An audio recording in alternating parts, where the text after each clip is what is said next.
I wanted to thank everybody for coming. In forming this panel, as one of the content directors of this conference, I thought back to those people I've encountered over the last 10 years or so that I've met that are true superstars in the field, and the individuals up here are who I've assembled for this particular discussion on policy. Starting down at the end, Richard Hartnett is a scholar in residence at US Cyber Command, and is truly in depth on this, on various issues associated with policy and deterrence in particular, and other types of topics. And he's going to really help to frame that aspect of this conversation. Next to him is Miss Melissa Hathaway. And if you haven't heard of Miss Melissa Hathaway in terms of cyber policy, then you haven't been paying attention to cyber policy, because she's written an enormous amount of it for the United States government, and she's been an instrumental force in pushing cyber policy at the national level in many different regards. Next to her is Ms. Angela McKay, who is at Microsoft and leads a lot of the global cybersecurity policy efforts for Microsoft, and has truly been a voice from the industry side on pushing forward good policy recommendations and issues at a whole bunch of different levels of analysis. And then, of course, I have a good friend and USMA buddy, if you will, Catherine Lautriant, and she is a top legal scholar at Georgetown on many of these same issues, and also has a very well-regarded background in the government, understanding a lot of the complexity and nuances of these issues as well. And so we're going to try and address a broad range of issues. Unfortunately, in a limited time frame setting, it's not possible to address every issue, obviously. But the idea is to try and bring a little bit more clarity and to provoke a little bit more depth of thought amongst us as a community, to try and answer some of the questions that Senator Warner raised yesterday, to try and build that kind of knowledge base that we can then go and inform Congress and other aspects of it. We're going to start with Dr. Hartnett. He's going to lead us into this discussion, if you would, sir. Sure. I'm going to go and stand up there, because if I sit in a chair, you'll get an hour's worth of office hour professor talk, and we'll try to keep this moving along here. So let me just start off by reiterating what Carlos had mentioned. Everything that I have to say is part of my role as scholar in residence at US Cyber Command. It's not official policy, or I'm not speaking for the command. As scholar in residence, I'm allowed to ask and question fundamentals, and that's essentially what I'm going to try to do for us. Our speaker earlier suggested that we need to have a normal conversation, I think is the way he put it, about cyber. And the only way we're going to have a normal conversation about cyber is if we actually ensure that our assumptions that guide, that undergird the policy that's guiding our strategic approach to this actually maps to the strategic reality of cyber. And so I'm going to just take you through a few visuals, kind of wake us up this morning, and see if that helps us get a sense. Because what I'm going to submit to you is that right now the core assumptions that we have undergirding our policy and strategies actually don't map to that reality to the degree that they should. Right? And so typically when we think strategy, when we think strategic environments, we think of a chessboard, right? We set it up with red and blue. And a couple of things about that space, right? It's usually defined, water, air, land, that type of thing, and we know who we're going up against.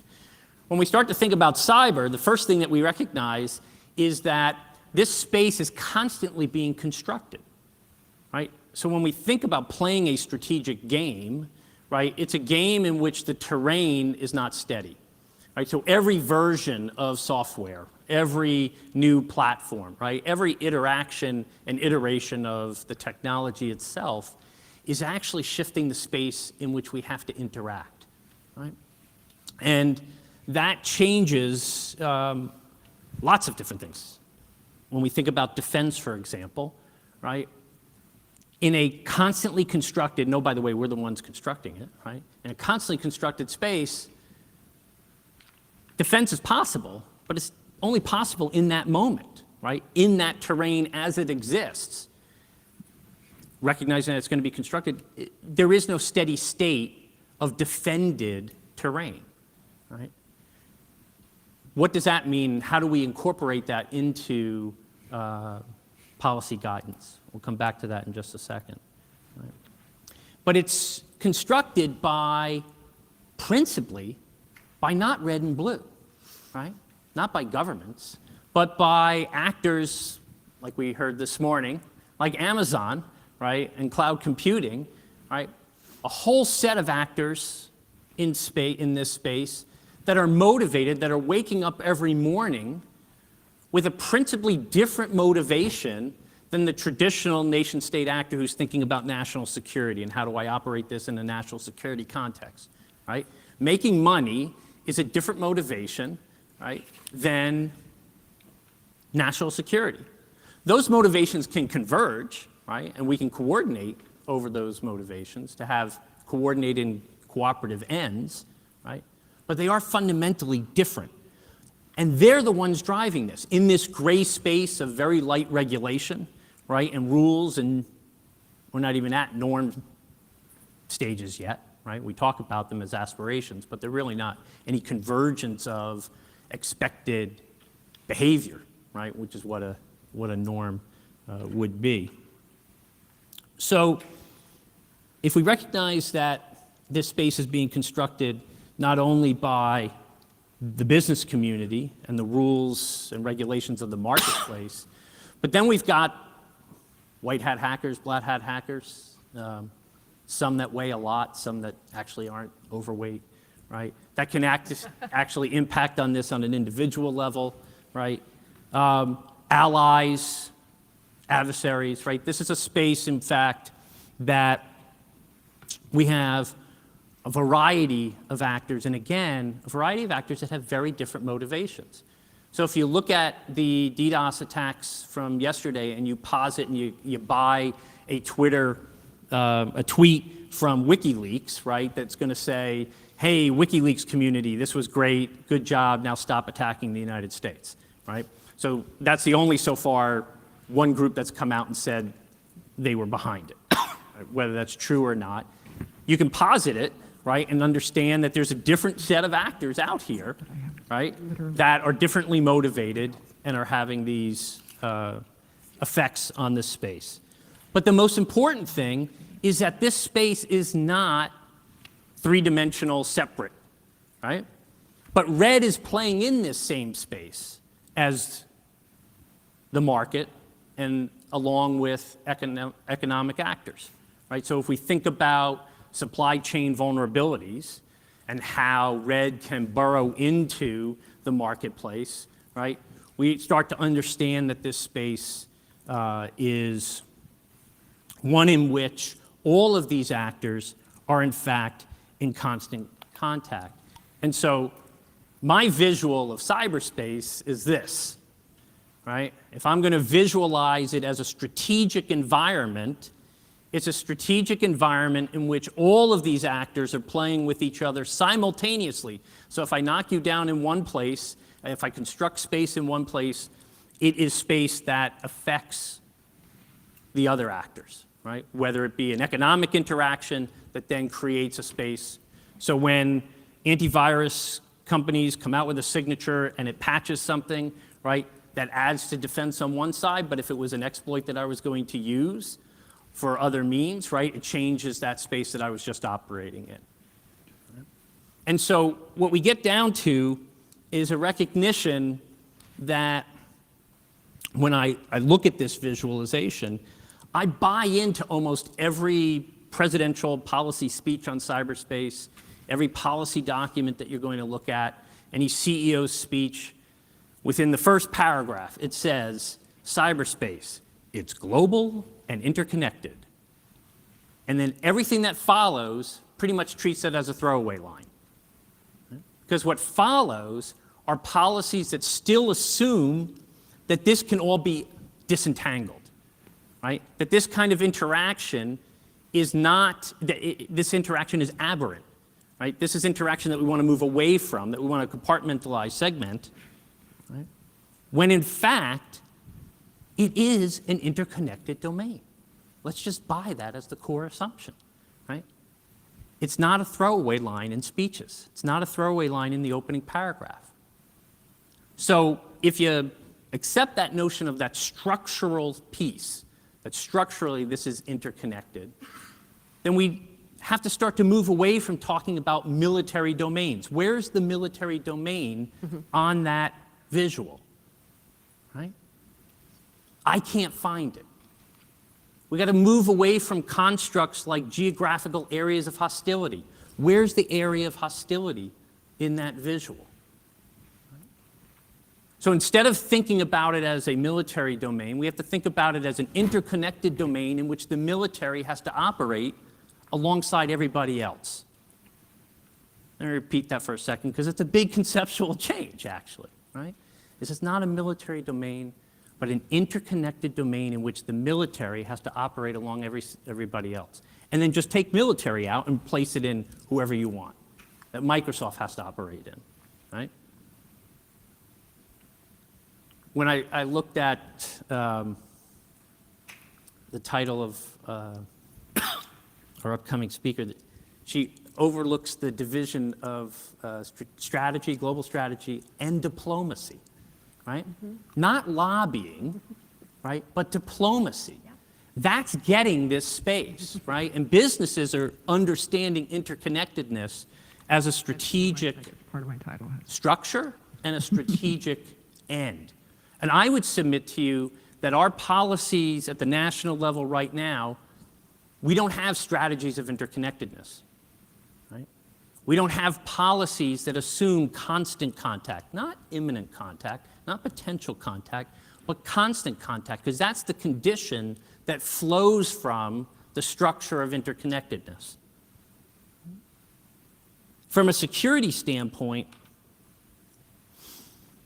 when I take those two, that structural piece, the condition of constant contact, and understand how iterative the technology is and the lower opportunity costs, what I posit, and maybe we can get into this a little bit in Q&A, is that ultimately this is a strategic environment of offense persistence. So again, you can defend, but you can only defend in the moment, right?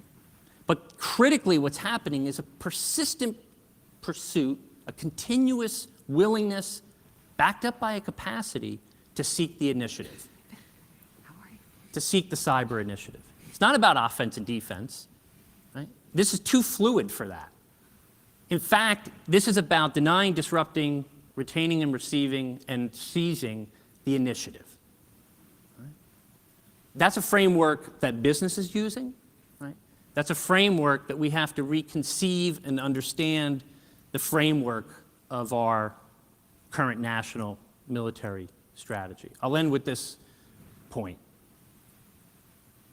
1945, if I walked into Congress and I said, hey, I've got the idea of how we're going to secure ourselves moving into the future. I want you to allocate, remember, we're fighting a world war right now, but I want you to plan on allocating trillions of dollars on a capability, a military capability, which you will never use. In fact, the purpose of it is to never use. Right? I would have been tossed out in the street. Right? But we became very comfortable with the notion of nuclear deterrence, right? Because we faced a fundamentally different strategic environment when that technology emerged. It was a strategic environment in which security had to occur without being able to defend. And we came up with a really radical idea, deterrence, right? The capacity to secure was not in my hands, but in the head of my opponent. What we have forgotten, because it's been successful for 71 years, is how radical a departure that was back then.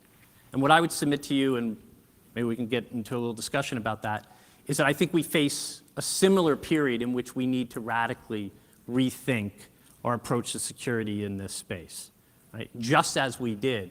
Ironically, I think we're kind of captured by the fact that we're applying the radical idea of 1945 to 2016 when it actually doesn't apply in this space. And with that, I'll hand over to Mike. Fantastic. So this kind of frames this complexity, this level of complexity. And we're on the precipice of a new administration, Melissa.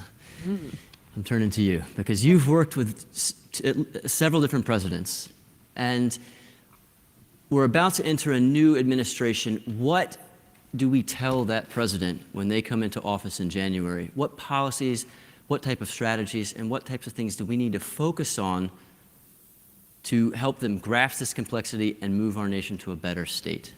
Well, thanks, Aaron. It's a great question. It's one that I'm thinking about on a pretty regular basis these days. I think that that we need to stop talking about activities and start working toward outcomes. And the United States has not been focused enough on some of the key problems that we currently have in our infrastructure and what we're headed toward with the Internet of Things. And I would say first and foremost that the next president needs to start to look at a reduced set of critical infrastructures, and really that there are only 3 that are the priority. And to say that there are 15 at this point is probably irresponsible, because we don't have enough resources, time, political commitment in order to clean up the top 3 that are currently presenting us our vulnerabilities. The first one we need to start with is the energy grid. The energy grid has pre-positioned weapons in it at which any point in time could detonate, and I see a number of my colleagues in the audience that are shaking their heads yes. The Industrial Control System, CERT, has published a number of alerts saying that there are, in fact, key infections within that infrastructure. And by chance, which is really quite remarkable, the regulators, both the Federal Energy Regulatory Commission and the North America Electric Reliability Corporation, the 2 kind of primary regulators, they actually don't have a standard that says that these industries have to clean up the infections within their infrastructures. So how about we say, well, it's time to clean up the infrastructure and clean up those infection points. And this should be our #1 priority. Why? Because every other critical service requires the grid to work. There's not going to be any water flowing, there will not be any telecommunications, and business will not flow, and the free flow of goods, services, data, and capital won't cross borders if we don't have electric grid. So I think that that needs to be the #1 priority. We need to clean it up. National Clean Up the Infrastructure campaign. And I would actually, I would mobilize and declare this the #1, almost a national emergency at this point. The second thing that I would tell the next president to do is that we are the #1 infected country from botnets, and we are the #1 country for command and control of those botnets. Again, that should be very embarrassing to the United States. In fact, we are emanating a lot of crime, and the distributed denial of service attacks that occurred yesterday against Amazon and against GitHub and against Etsy, et cetera, were all actually caused because of some of the infections here in the United States. So just as we have pre-positioned weapons in our energy grid, we have infection points all across our core telecommunications infrastructure that has to be cleaned up. And without that, then, we're going to see a lot more distributed denial of service attacks against our core infrastructures and our core businesses, which will have first and foremost an economic impact, and secondarily will present us a national security risk and a strategic vulnerability to the United States that could be manipulated by a few or by many. And we can't afford to have that strategic vulnerability. And then third, I would tell the next president that they have to secure the overall financial industry. And while this has been a conversation recently of the G7 and of the G20, the SWIFT transaction system has been penetrated. There are multiple banks, more than a dozen, that have lost money. There is, again, pre-positioned weapons and infection points in the core of our financial services backbone that need to be cleaned up. We've already seen in 2008 and 2009 what happens when we destabilize the financial systems. We can't afford to have anybody destabilize it further. And those would be my top 3 priorities. Those are all, of course, specifically a domestic agenda. But the United States has a lot of domestic problems in the cybersecurity area, and we're causing a lot of domestic problems for a lot of other countries. So the next president needs to get serious and focus on outcomes and clean up the national infrastructure. Fantastic. And I mean, I think that's a really good segue into. That's a perfect segue. Segue. I'm going to segue. I'm going to come back to you, Angela, in a second, and I'm going to segue into Catherine right now, because I think that Angela, you'll kind of tie all the loose ends together in this mix. So we've seen a lot of progress in recent months from NATO and from our allies and others. And we've developed a lot of new policies and a lot of new working agreements within these organizations. But are we establishing the correct policies, the correct legal frameworks, and do our partners actually have the organizational capacity to be even able to even consider implementing these types of functions? And does it matter to us if we are unable to secure our own domestic infrastructure? So speaking of NATO, I think one, the security of our partners and allies is important to us along with them. So I think it's an important question and something to look at closely in terms of whether we are seeing NATO members with sufficient enough capacity. What we saw, progress we can point to, progress in the area of making sure that members of NATO are resilient enough. I think we saw at the Wales Summit coming out of 2014, but then most recently, the Wasar Summit in this year, you did see an increase of awareness, first of all, concern, so that had to develop over time. The commitments, though, that were started at the Wales Summit in 2014 now have to be tested, right? Not only, I think some of the critical points that I've concentrated on and worked with some others thinking about how NATO and its members can actually face the reality of some significant cyber operations inside, during, and leading up to conflict, right? I think we've come to that reality that this will happen. The fact that they announced that Article 5 could be triggered, and that is all good. I think most people recognize that before that was an official statement. But now where it really matters is looking at specific capabilities. So one idea, and although I've written on this with others, I have to say that it was really two other folks that kind of led me down this path when we were writing on this, Bob Butler and Frank Kramer, formerly at DoD, where we started thinking of extended deterrence. And of course, that's a term and an idea coming out of the nuclear age, and not all is applicable when we talk about cyber operations. But when we looked at the meaning and relevance of extended deterrence, it made a lot of sense, particularly in 2014 at the Wales Summit, when the members of NATO actually said that they put forth an understanding that what they needed was a cyber framework of nations. That is out of this extended deterrence concept. We've proposed in different arenas and writing about it that the U.S. takes the lead, and this is very practically orientated actions that would involve assuring that certain allies, particularly the NATO allies, have the infrastructure, the capability, the information, which includes the sharing of intelligence threat information, but also the trained doctrine and with their capabilities in hand. So we had proposed that the U.S. take the lead as a cyber framework nation, working with the NATO allies and working on the areas of both partnering with the private sector. I think Angela's going to talk more about that, but even at the NATO level, there's a key role we focused on, and I know, and it just so happened that it aligned with what Melissa's talked about. When we looked at the critical infrastructure and what private sector entities might be most important in supporting resilience, not only in NATO members, but in the United States itself, we came to the conclusion that we must prioritize the telcos, the ISPs, and the subsector of electricity. So we even got kind of in the weeds in terms of the power stations in the United States. This can be generalized at the international level, and so we've suggested that NATO, with the lead in support of the United States, starts doing that at the international level. It involves a lot of details, including things like coming up with playbooks, right, and exercises, things that NATO does, but needs to do this in the cyber context. So that's kind of a broad kind of picture. I can get into more specifics as we go along. Fantastic. And I think that everybody in this room has probably used a Microsoft operating system at some point in their life. And Microsoft has really been sort of at the forefront of pushing forward secure software development life cycles. And we talk about moving into the Internet of Things, and we just experienced one of the largest distributed denial of service attacks ever, largely due to insecure software systems, which result in multiple vulnerabilities and exposure.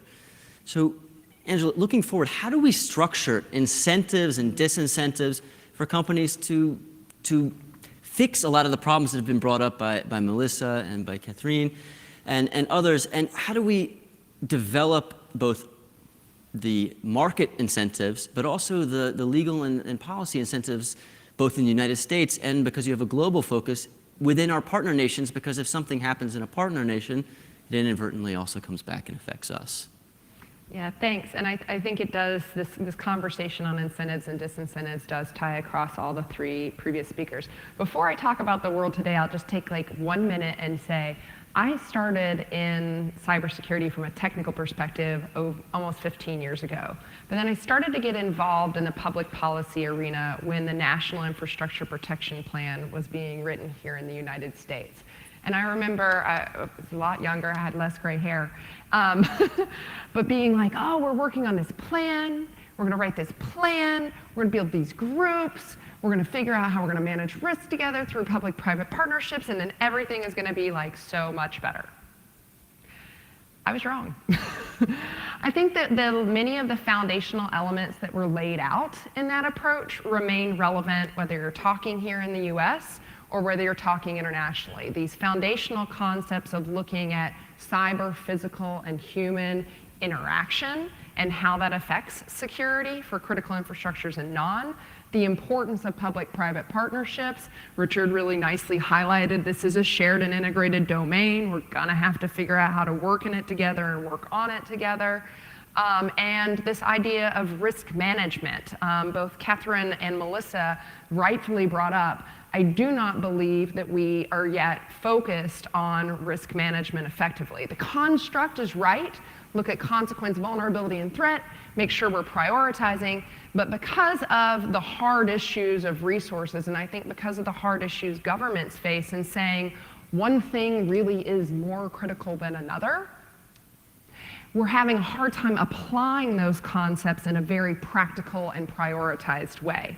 So now moving forward, that kind of gets to the overall premise. I think that the application of the concepts of public-private partnership and risk management are not working very well. And ultimately, both domestically and internationally, we haven't yet found that right combination of incentives and disincentives.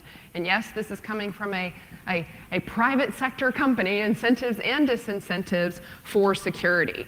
Why is that critical? And then I'm going to explain what I think some of the areas we can focus on is, you know, the rest of the world is moving forward. We monitor over 100 countries on a global basis and their legal and regulatory environments.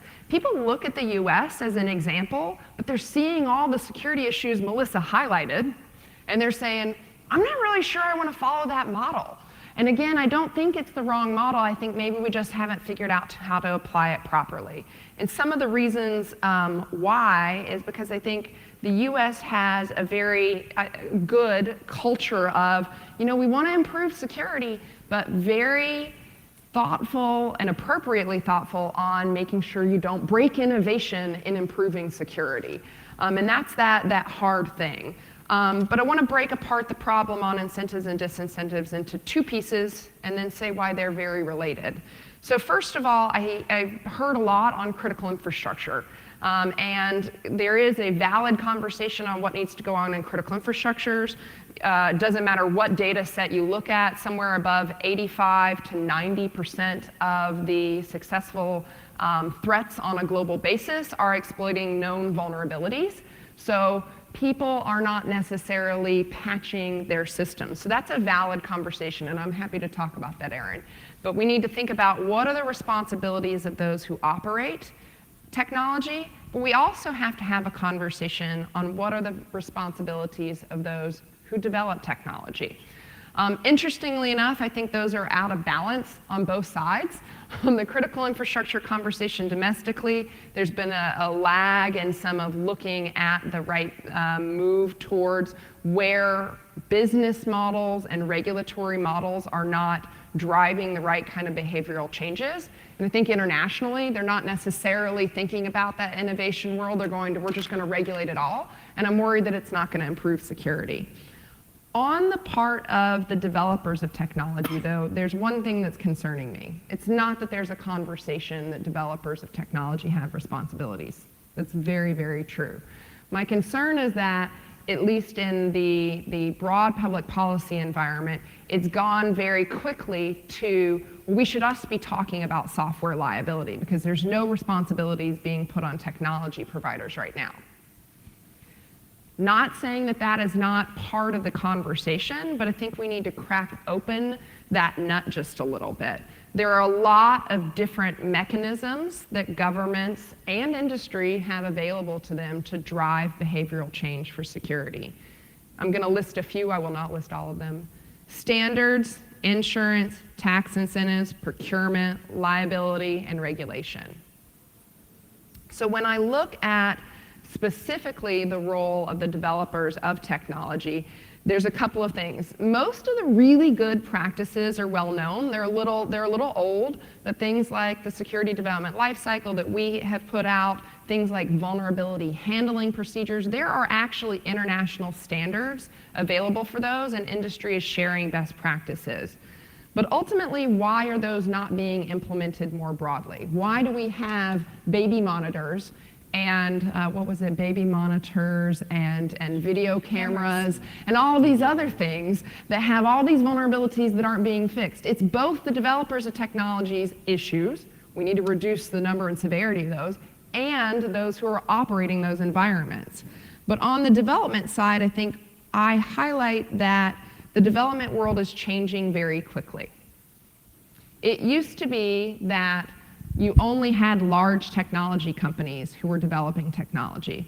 But what you see now is non-technology companies very often developing technology. So whether this is the baby monitors that we're talking about, the often lauded, refrigerator who's doing a distributed denial of service attack, or my favorite one, which is the Smart Barbie from last year. Anybody? Okay. I was at a conference where Smart Barbie had been personified to carry out some really nasty national security threats, and it was just a great image. But the point of that overall story is, it's not just the Microsoft, the Apple, the Intel, the Google who are building code. It is the companies who make refrigerators. It is Mattel. It is Goldman Sachs, who actually has more developers than Facebook does. And so one of those things is looking at how development models apply or don't apply in different environments, and which kind of incentive or disincentive is going to be necessary in that environment. And I'll say maybe one or two other things and then pause for the questions, which is, on the conversation around software liability, I'm concerned that we don't want to stifle the overall IoT innovation marketplace, right? That's a really good thing. But I do think we think about what is a relative risk. What are some of the baseline needs that you want to put forward in the refrigerator versus what may be the kind of needs that may be a higher mark that would be appropriate for something like that was providing a healthcare service that had a life safety kind of function. Those lines are not the same, and the mechanism, and this is the key point, the mechanism that industry and governments decide to drive behavior towards that line is not going to be the same. If you create a strict liability environment, we're not going to have the IoT innovations that we're talking about. At the same time, if we don't talk a little bit about where there should or may be appropriate places for requirements, we're probably going to continue to have challenges and issues in the life safety kind of world. And so just the last point before I close here is I really think that both governments and industries have not yet fully exercised that full range of incentives that I've talked about. There are some standards out there, procurement, and I would add this maybe as a critical issue for that next administration. I don't believe procurement is being used to drive behavioral change and development or operation of technology. And we really need to be more nuanced in thinking about the roles of developers, the roles of users, what the mark is that you need to hit in different environments, and how to use those different levers to get behavior to that mark. I think that's a really great segue into getting back to this notion of systemic complexity and risk management, both within specific policy environments, domestic, foreign.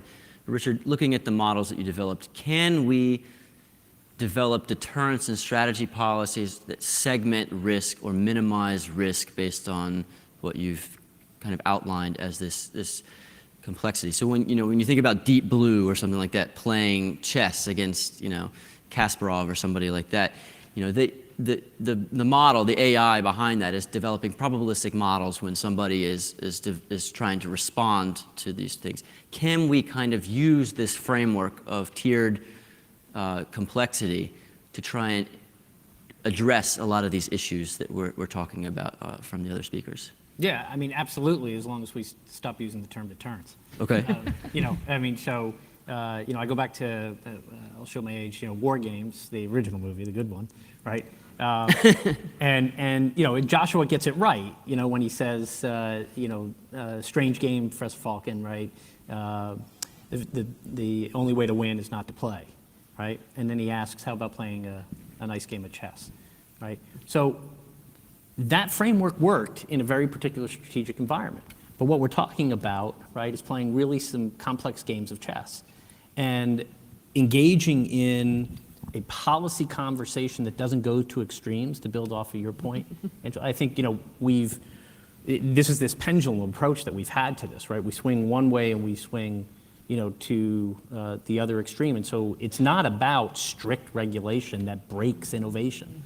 Right? The idea that this innovative space is that fragile, that we could actually break it, I think is, that's taking it to that far extreme. But this kind of modeling that you just laid out, right, of understanding that there's a whole range of incentives and disincentives, right?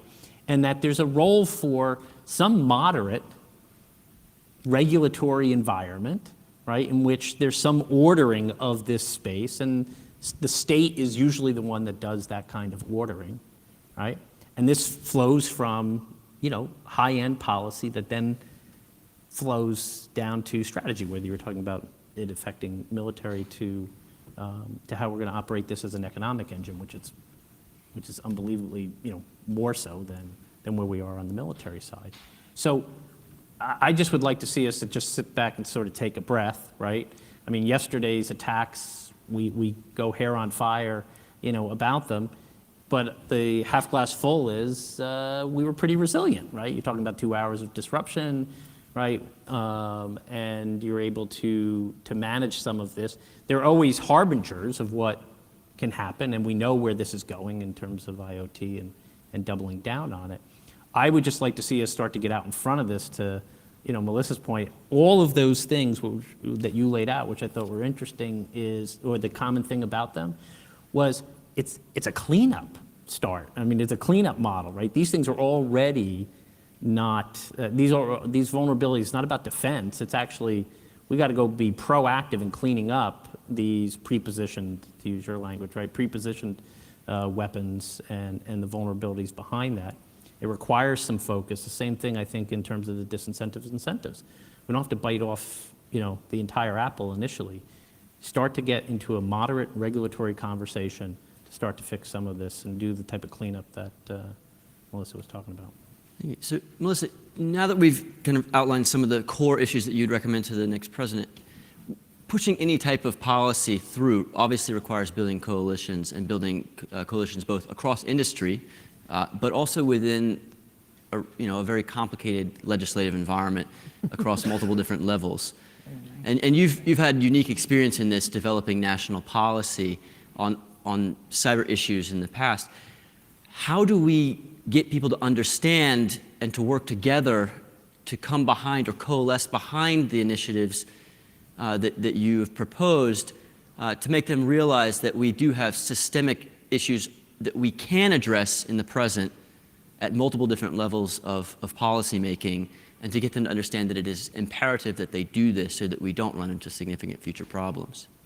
So there is, what I think is this point is I would say that we need to kind of go back to muscle memory that people could probably have recall on.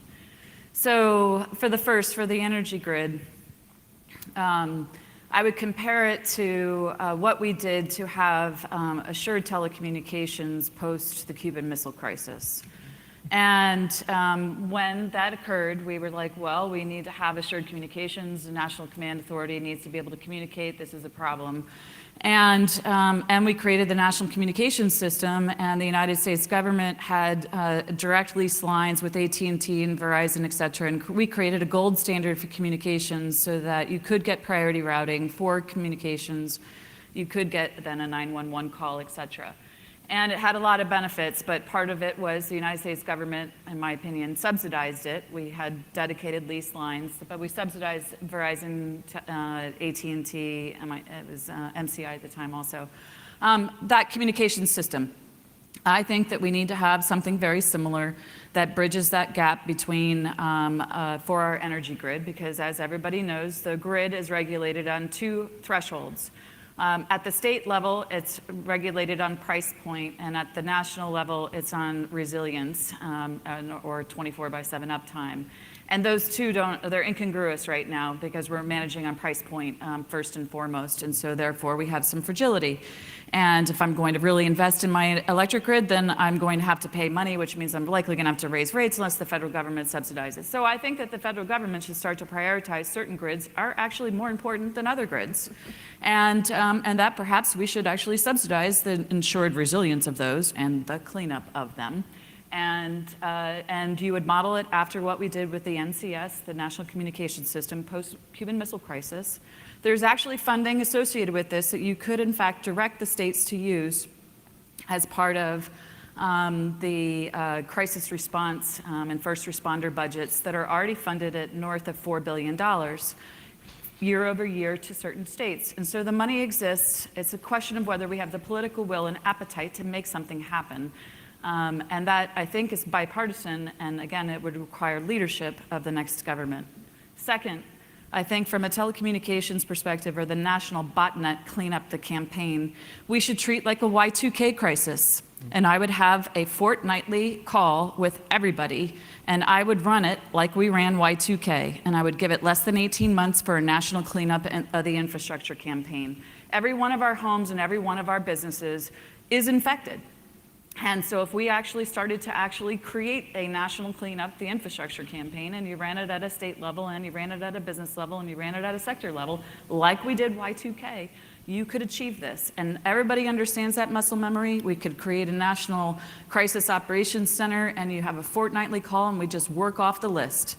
And then I would also require at that point the telecommunications providers to actually alert us when there are new infections, to help sandbox those infections so we can clean them, and provide early warning of when there are new infections coming down the pike. That may require an adjustment to the Telecommunications Act of 1996, but if you actually read that act, you can actually see that if you interpret one of the key sections of it, that they already have the authority to do that, and the Federal Communications Commission can just use their regulatory authority to tell the telecommunications providers to do their job. And then finally, I would say that the third area I would do is we need to get ahead of the Internet of Things. I sit on sort of I do believe that we need a mix of levers. I do believe that we do need regulation. When you have St. Jude Medical recall 400,000 heart-embedded devices, that means 400,000 people have to go have surgery to have their medical device removed from them because it's got a bad battery and it's vulnerable to an internet protocol attack. That's craziness.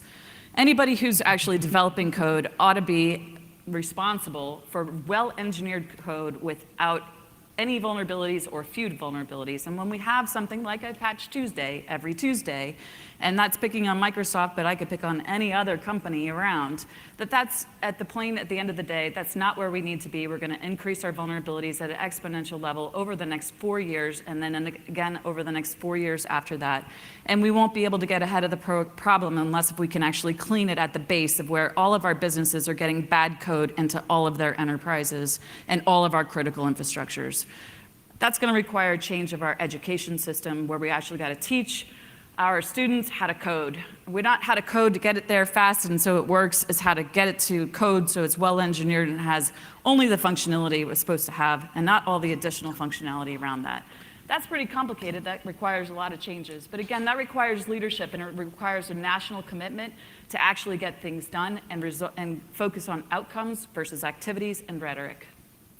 So, Catherine, what legal constraints would be associated with these type of things in a broader context within this realm? So I think that for the most part, talking about the critical infrastructure protection, what the government has made clear in a number of different reports or testimony by our leadership is that there is a concern that we at home in our critical infrastructure are not positioned in the best possible position when the day comes that we're facing a high conflict level, right? So when we're facing a tier 5, tier 6 threat, and we're anticipating cyber operations as part of those, whether it's before the conflict or in the conflict, there are numerous reports, the NSTAC report on mobilization, GAO has gone in and observed some, not only Cyber Command, but DHS. The multiple conclusions from the variety of experts on these reports and the Defense Science Board, it's converging on the same thing, that we need to, one, make sure that the infrastructure that our military depends on domestically to mobilize and defend the country is operational when necessary. So I agree with everything Melissa said, and that's kind of what we should be doing now.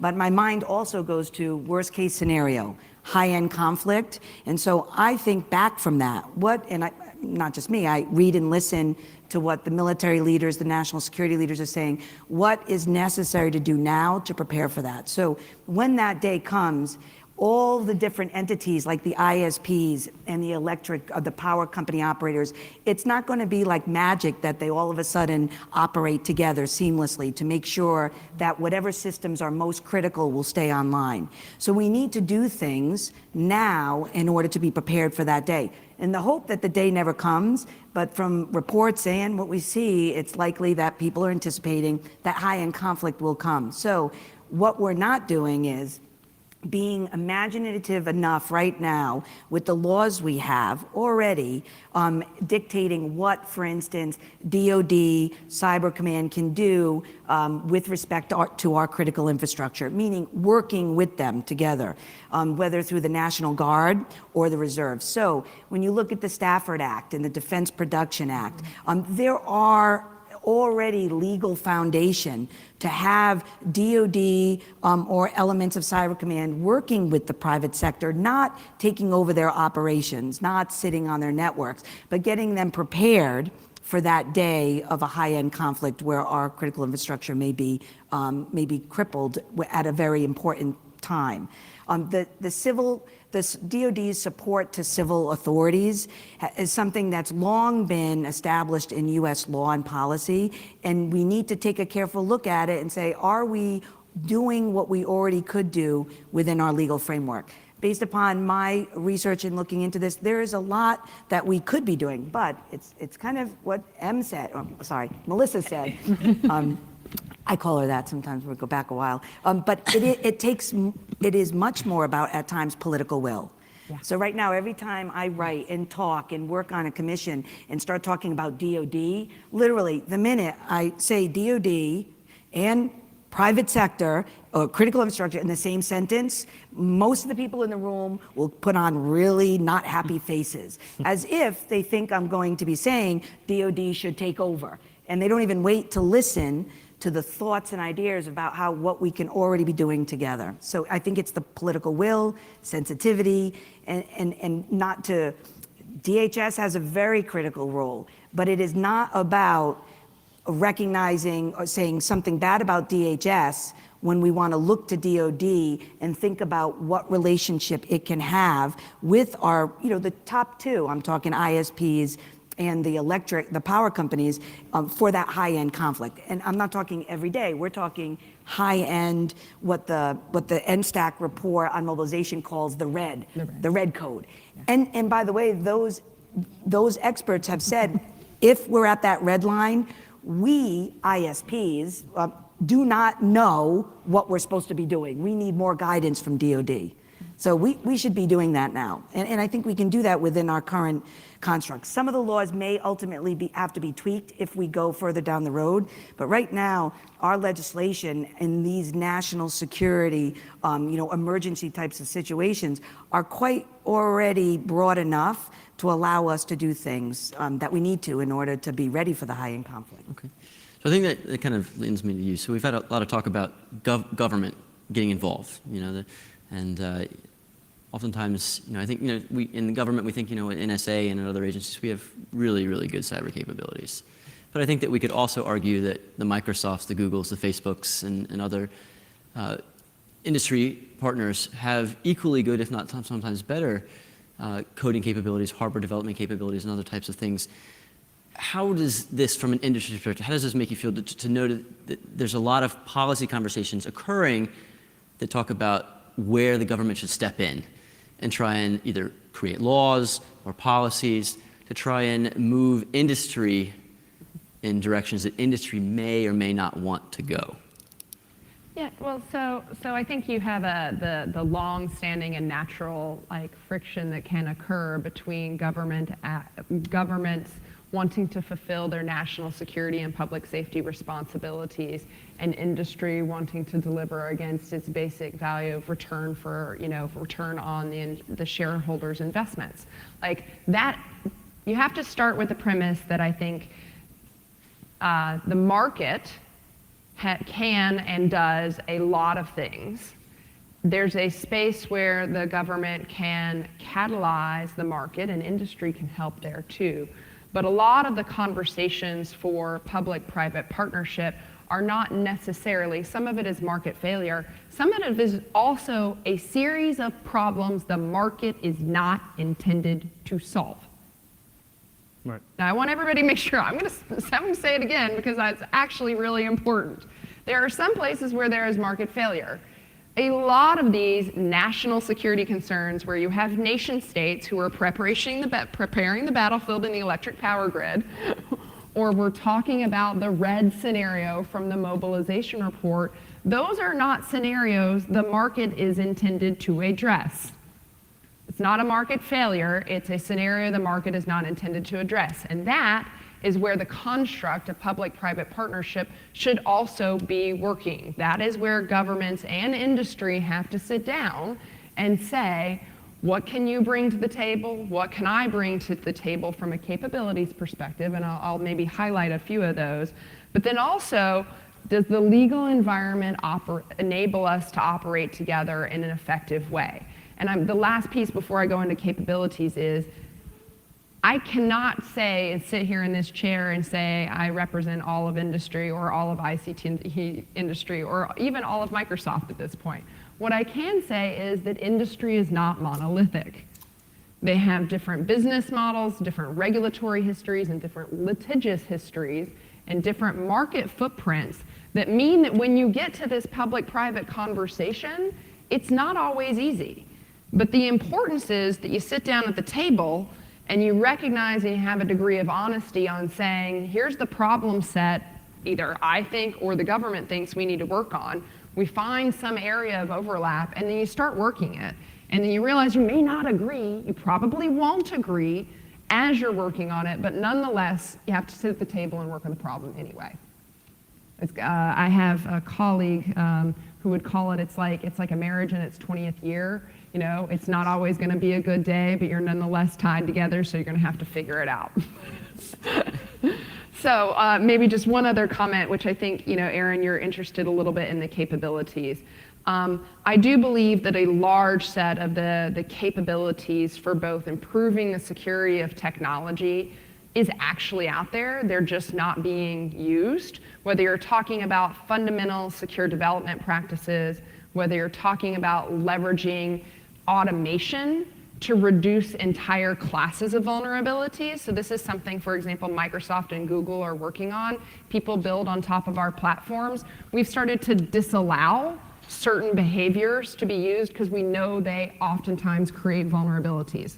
So that's one of the things that we can do. We can put things into automation. So the basic capabilities in SDL are there.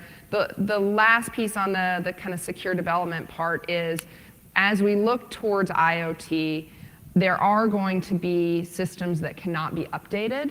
And so I think we need to design with an idea that systems should be updated and need to be updated, and there are technology ways to help with that, including in industrial control systems, which has long been one of those greatest vulnerabilities.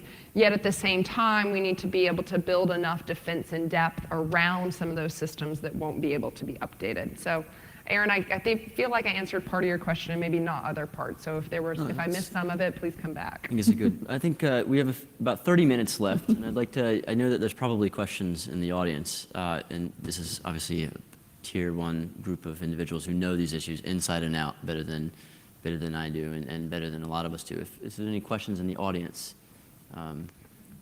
David, you want to bring it up?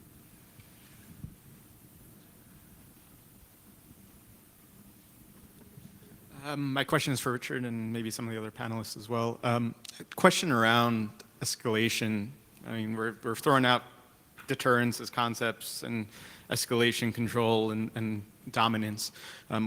What are governments supposed to do nowadays then if deterrence is a non-issue or is not an issue we should be focusing on? How do governments then respond in this environment? Sure, that's a great question. So to understand this space at the high end, I'm not suggesting that deterrence doesn't matter.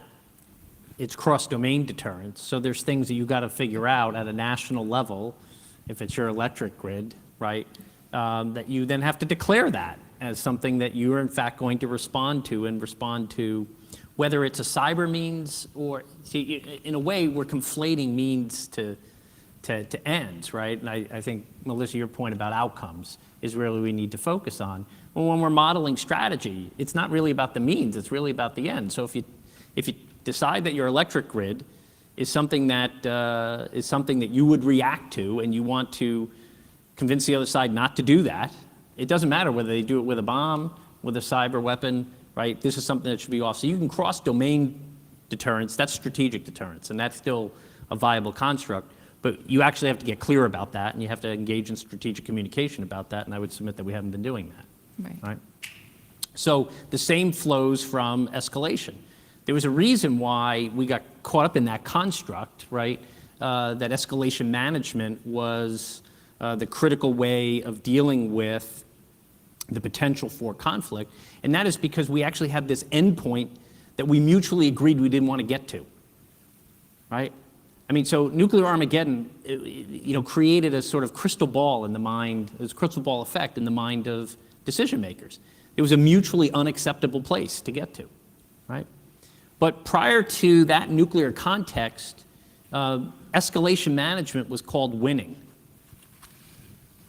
I mean, we actually operated in the space, and you had to physically manage contest, conflict, right?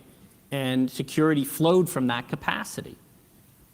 So I know it's somewhat of a radical idea to suggest that security may rest not in the absence of conflict, right, but in the management of conflict. And you have to start to manage that in this space. This is a space of persistent engagement. Doesn't mean that it ratchets it up all the way to strategic warfare. There's ways to manage that in that context. But we shouldn't be conflating malicious cyber activity with fundamental attacks on the core of what a nation needs to, whether it be its economy, or its financial system, or its electric grid. So I would agree with Melissa in this notion of prioritizing and reducing down even the language of critical infrastructure. And the final point on this is the capabilities issue, right? We have not actually, I don't think, harnessed enough of industry as capability, right? To think of security as innovation, right? Not that security breaks innovation, but security as innovation. And where is the most innovative space? It's not right now government, right? So, I would join Melissa in this idea of subsidization of that type of stuff. If that's where the solution set is going to lie in reducing the potential for conflict, that's a way of managing conflict, getting out in front of it and reducing, whether it's through cleanup and things of that nature, but understanding that industry has capacity and capability, and how do you align that capability to an overall system that is resilient and stable, even as it absorbs a persistent form of competition and conflict. And the predicate is to clean up the infrastructure is you have to be resilient to withstand the counterstrike. And, you know, so if you actually start to use the deterrence theory, we don't have escalation dominance or even control if you're so vulnerable and you're so fragile that anything could be done to you. And so the predicate is you have to have the cleanup of the infrastructure and that resilience brought back and the vulnerabilities reduced in order to be able to engage in the escalation ladder. Otherwise, it's going to end in a very bad situation. I'll just step in really quickly and add a little point to this. So there's a big NATO policy on ambiguous deterrence that got released a few years ago, and this really challenged a large portion of the NATO community because in traditional conventional deterrence, if you're trying to deter a criminal from doing something and they have no expectation of ever getting caught, that's not really deterring somebody from ever committing a crime. And so in the same context in cyberspace operations, if you say that I'm going to deter you for doing something, or it's ambiguous as to how I'm going to respond to something, then people essentially in an economic model would hyperbolically discount that function. And so you're not actually deterring anything. You're saying, I'm going to eventually punish you for something, but you don't know what I'm going to punish you for. And that makes it, you know, it's very unclear. And so there's no, you know, it's like saying, you know, you commit a crime, I'll eventually catch you. And I'll eventually punish you, but I'm not going to tell you how I'm going to punish you. I might, you know, put you in jail, or I might, you know, execute you.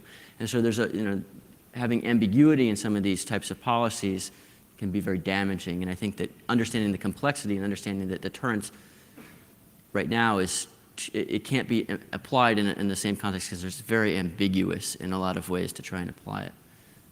So, yeah, over here. Hi there. My next question applies specifically to one of the three key areas of critical infrastructure that was identified, the financial industry and financial services. I know that SWIFT was mentioned and SWIFT breaches were mentioned, but how, from a policy standpoint, can the financial services industry be protected if the entry port for some of the attacks, like SWIFT, is overseas institutions that don't necessarily have a vulnerability in the US financial institution? Well, I think that this is where you have the agreement within the G20 nations, and more specifically, the G7 nations just met less than 2 weeks ago and said this is a #1 priority for the G7. But this was also a priority that was outlined for the G20. The G20 actually are responsible for the stability of the financial markets. And if you take the G20 countries, which include Brazil, Russia, China, South Africa, and India, as well as Saudi Arabia and the United States and the Western sort of traditional powers, if you have all of those 20 countries actually step in and say that this is how we're going to manage things and how we're going to work with our respective banks, and this is the system that we're going to have, then I think that is actually quite manageable because 20 countries have agreed and they control 90% of the world's resources. And then if you start to have those are the largest banks in the world also start to work with the second and third order banks of here's how we're going to hunt for the infections, clean up the infections, or at the end of the day, you're not going to allow to connect to the rest of the global infrastructure until it's done. I think that what SWIFT did is they actually set a deadline for December 31st. Well, okay, so I've got another X number of months of vulnerability until these banks have to meet some deadline. I would have actually started to cut them off from the global financial system in order to start to preserve and isolate and allow you to connect once you've actually said that you've actually proved that you're clean and you've cleaned up your infections. Otherwise, it's going to propagate, it's going to embed, and you're going to have further challenges to the financial system. It starts with the G20. The G20 should lead, and the G20 should set the example, and then they should help the second and third order or tiered countries work through it. I might just two-finger to support that and then just kind of add on another layer from an industry perspective. I don't sit in the global financial system, but one of the things that we are working on with our regulated customers and internally is, to the degree it's possible, we really need governments to be talking to each other about what they are expecting us to do. listen, there's going to be regulation. That's a huge part of my time right now is managing that. But harmonizing the what is super important, because otherwise what you do is we start doing, let's say the G20 does not come up with a line for the global financial system. Then you have the globally, GSIFIs, globally systemically important financial institutions, GSIFIs, basically all have 20 different types of marks they have to comply with for each one of those countries. What that actually does is it redirects resources from security to compliance, and or creates conflicts where you might know I want to do this other thing, but in one country I'm required to do this super low bar. So it doesn't allow sufficient flexibility. And so I'm just supporting that point and highlighting from an industry point of view, we aren't operating with unlimited resources. Sometimes it might seem like that, but we aren't. And you have to think about the allocation of resources towards security and not just compliance. That's why harmonization at that level is really important. A couple of weeks ago, I was in Geneva speaking at the SWIFT International Conference. I think it might have been the first time that at their annual conference they put cybersecurity as a discussion. But the thing that I heard constantly from not only banks, but also other financial institutions, was the challenges they face in terms of the lack of harmonization. And that became very clear to me as many banks came up to discuss their individual concerns of how are they to comply. They look at it clearly from that view. It becomes not a security issue to them, but it's a compliance as they do business across the globe. There's no easy way to make that harmonization happen. There are a couple of different approaches you can take, as it's been taken in different areas when we have to harmonize other things like criminal laws or how we enforce them. I think, but what became clear to me was that that is nowhere where it has to be for the banks to be able to deal with this. So as far as when I came from that week of a conference, it was, pretty depressing, because when I was talking to people at banks in areas like Bangladesh and elsewhere, they doesn't seem like right now we're in a good place. That they still have concerns because the banks don't even know how they're actually supposed to be operating across borders. I mean, we could argue that maybe the challenge was in Bangladesh of a developing world, but the banks that also other key banks that have significant compromises are in Japan and Italy. Yeah. And so we can't actually just blame it if it's in a developing world. The developed world has also got a number of problems. And when I look at the, to Richard's point about geography, well, the law and regulation is managed by geography.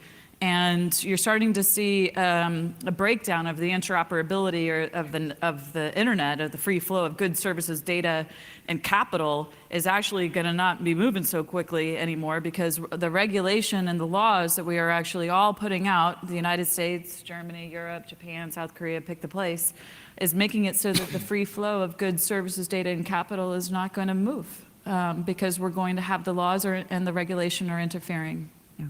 So I'll add one other quick point to this. There is a model for modifying the SWIFT process, and we saw it post 9/11 with the constraints on terrorist financing, counter-terror financing. The United States took it as a broad policy initiative to try and immediately eliminate the possibility of using SWIFT transfer systems globally to terrorist markets. Under the Bush administration, this happened very quickly. Within 2 years, it essentially cut off. It made it almost impossible to launder money through the SWIFT markets for transnational terrorist organizations. So there are mechanisms by which to do this. In cyber, it's a little bit more difficult, I think, because of a lot of the misunderstanding on different banks and things on what compliance looks like to this particular regard. Whereas in the terrorism case, it's much more clear cut. These are actors that we don't want, a very specific list of individuals, and so it becomes a little bit different. Thanks for your comments this morning. All very interesting. I have a policy question. It's probably a little more self-serving. And it starts with an analogy, which I think is useful for the cybercom folks. The United States won the air war in the Second World War for a variety of reasons. Engineering, superior capacity. But the one I always go back to is the pilots that were out there fighting and surviving in 1942 were back across the United States in 1944 and 43, training the next generation of pilots to go out in the field. And what I've observed is a profound problem. So I train PhD students.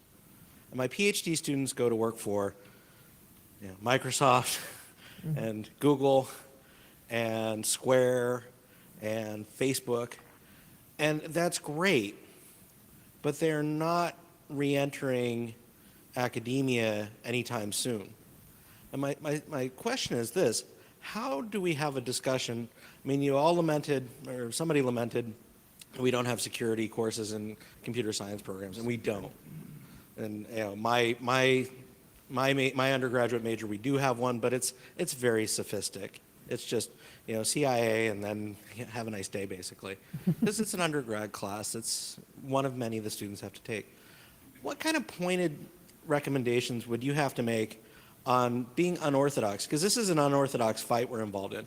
How do we get unorthodox about workforce, about developing workforce, about developing educational and training capacity, about co-education with industry, and co-education with government? I mean, what are some ideas that you've been thinking about, and do you know of anyone who's trying to tackle this problem in a new and innovative way? Richard? Just two quick points. So on the academic side, right, there's been this effort over the last 18 months, the National Cyber Education Project, to bring an accreditation standard of cyber security, right? What does a cyber degree look like to CS, to IT, to IS? And that's been a mashing of heads, but that's actually coming out in the next 6 months. And I think that's important just to get those computing sciences together. I just came back from London, and one of the conversations of the UK, which I think is something that we should explore, interestingly, is their use of the reserves more effectively, right? And so you're tapping the industry talent that you have, right, and putting them into a reservist kind of context through their new National Cybersecurity Center, right? And they're going through this national kind of approach, right, to dealing with a lot of what you were talking about, Melissa, on the sort of the 80%. They're looking at the 80%, less sophisticated, low end kind of but that you got to get the stuff cleaned up, right? And how do you scale up that? You have to actually incentivize a sort of citizen reserve, if you will, citizen military reserve. And so the out of the box thinking for them is, yeah, they're putting on a uniform, but they're not doing, learning what a traditional Army, Air Force, or Marine, Navy, the standards are different, right? You're hiring them for this up here, right? And you want to put them in those kinds of spaces, so you have to think differently about requirements in those kinds of contexts.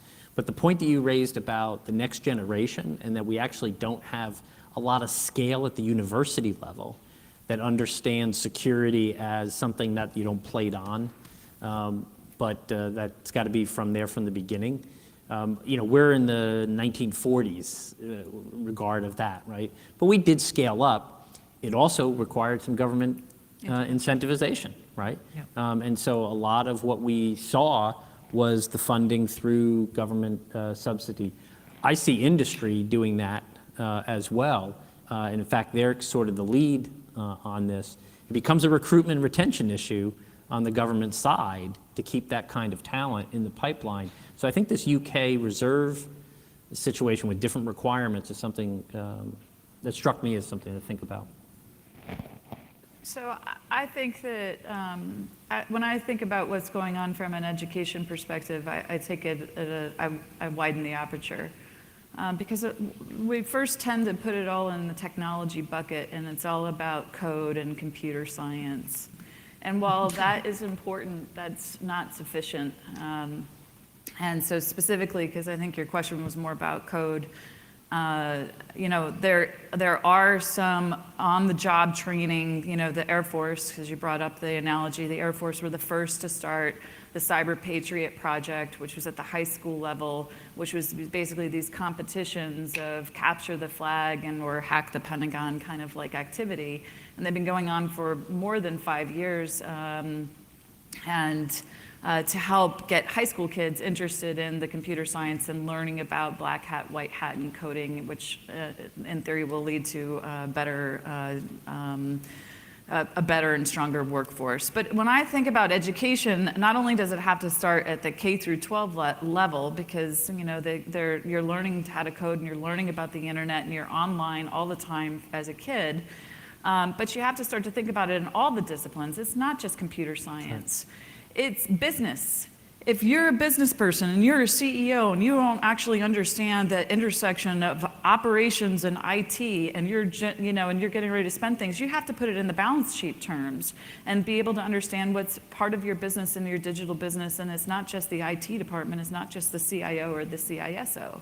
If you're going into political science and international relations and diplomacy, there is not one international negotiation that doesn't have something within it that is touching the digital economy or national security issues, whether that's trade or that's arms control or whatever. If you're in the law, we identified for President Obama more than 80 laws that had to be updated for the digital age. Now, none of them have been passed and or updated, so we have a great opportunity again in the next administration, but law has an underpinning of everything in our society now has a digital component to it. And so we have to start thinking of not just this physical terms, but the virtual terms. And I could go on, every single one of our disciplines, everything that we do has got some type of a digital component to it. So you have to restructure education writ large, and that is a 50-year plan, a minimum of a 25-year plan. And we should get started today.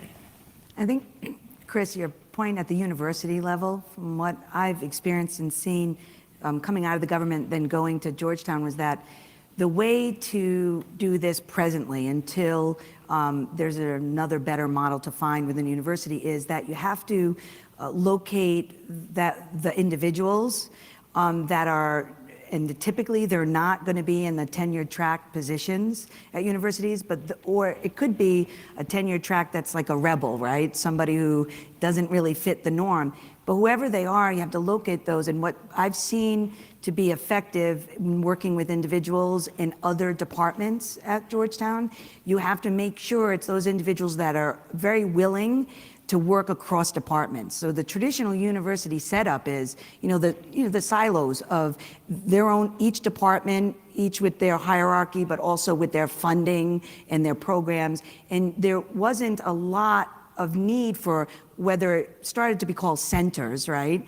But it doesn't even have to be centers. What I've seen work best is where it's individuals that just reach across, whether it's, the government department, poli-sci, the law, reaching to the computer science department, right? Or the economics department or the business school, and then be willing to basically collaborate, which includes cross-listing courses, right? So you have those students that are in the technical programs, but I've had students come with me, well, I'm in STIA and they allow us to choose so many computer science classes or science classes, and I want to take the computer science, but the computer science classes that they are offering are programming classes, and I find that not interesting.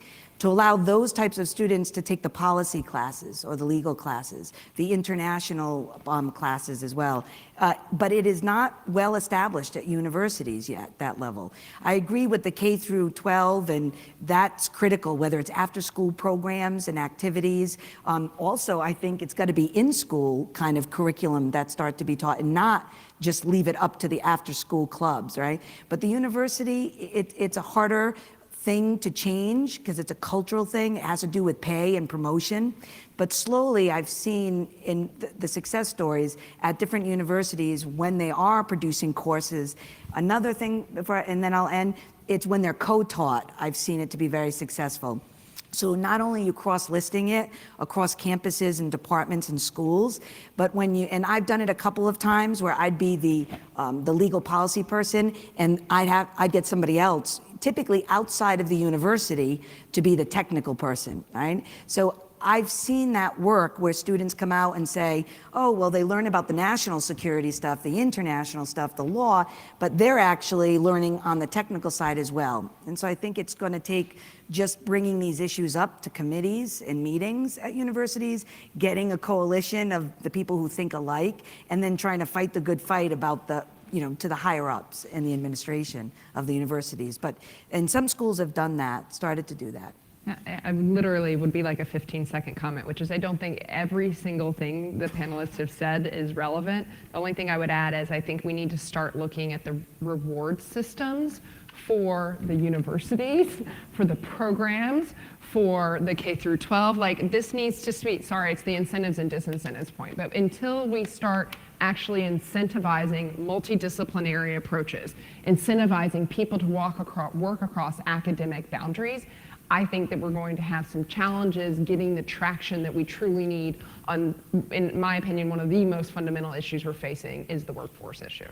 And Just Richard, quick you wanted second. to- Yeah, I just gonna say I need to bring all three of you out to the University of Cincinnati because I'm flying back 2 weeks from now to put forward the cyber studies degree as an arts and science degree that has 1.5 years of tech at its core, but it's all behavioral law, poli-sci, right?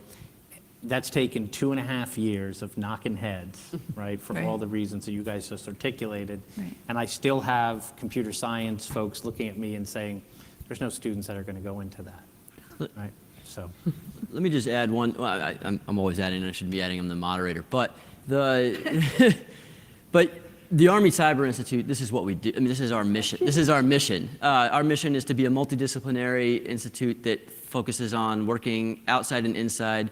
We bring in rotating military faculty from the national mission forces to teach cadets. We then send cadets to go and work in the companies around the country.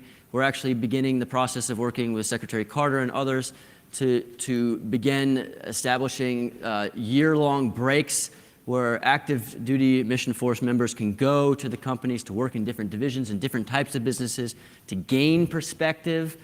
They still have to get their military pay, but they don't get that multi-million-dollar salary for the year that they would get if they were going out. But it gives them the opportunity to learn skills and develop skills. I would also add that in the last few years alone, organizations like the Atlantic Council, NYU, and others, and Angela and I have participated in some of these competitions, are setting up competitions where they bring in both technically oriented and non-technically oriented teams as well.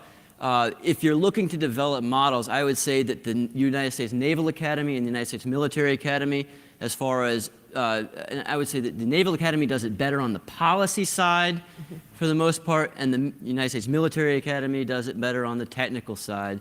But in general, by the way, the Naval Academy, just to toot their horn a little bit, so it's okay to support our fellow brethren, last year they had by far one of the best policy teams in the world. I mean, in the world, of all teams, graduate, undergraduate combined, they were one of the best policy teams in the world. The United States Military Academy obviously had one of the best technical teams in the world, being the national champion again, against the other service academies. But these are things that, and Chris, this is a great question that you ask, and I think that it requires us to really think outside the traditional boundaries that we lock ourselves in. And I think in turn, it creates a synergy that makes us all better and more excited about the fields that we're in. I straddle the technical and the policy worlds, and if I didn't get to interact with both of those, I think that I would be bored.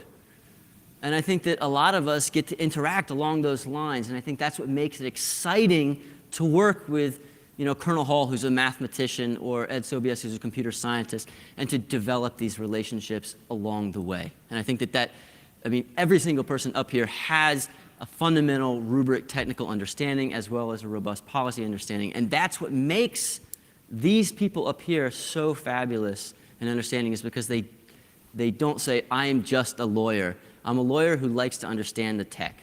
Mm-hmm. And that's what makes it good.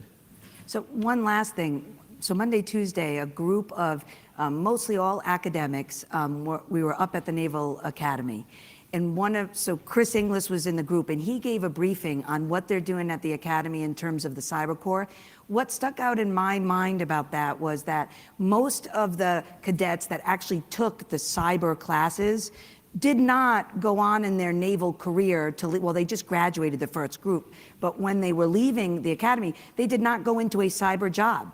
only a couple of them did, but that I thought was really important because they were going to be cyber educated, understanding the language, and they went off to go on a submarine, to go to the Marines, to do a whole bunch of other things. And I said, well, that's not a bad thing.